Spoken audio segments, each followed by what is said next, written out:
আফগানিস্তানের বিপক্ষে হতাশাজনক হার দিয়ে বিশ্বকাপ শেষ করল বাংলাদেশ।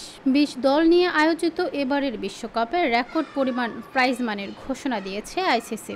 টুর্নামেন্টের সুপার 8-এ জায়গা করে নেওয়া দলগুলোর জন্য ন্যূনতম প্রাইজ মানি $৩,৮২,৫০০, যা বাংলাদেশি টাকায় ৪,৪৯,২৬,০০০ টাকারও বেশি।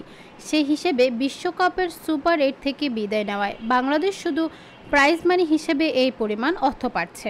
এছাড়া এবারের বিশ্বকাপে প্রতিটি ম্যাচ জয়ের জন্য দলগুলো পাচ্ছে $৩১,১৫৪।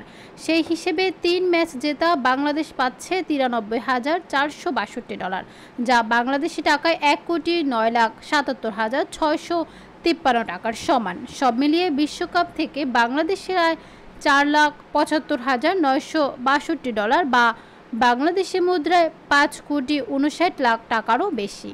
এর বাইরে ম্যাচ ফি, ম্যাচ সেরার পুরস্কার সহ অন্যান্য আয় তো আছেই। সব মিলিয়ে আর্থিক দিক থেকে বেশ ভালো বিশ্বকাপ কাটিয়েছে টাইগাররা। তবে মাঠের পারফরম্যান্সের তৃপ্তির ঢোকর তোলার সুযোগ পাচ্ছেন না সমর্থকরা।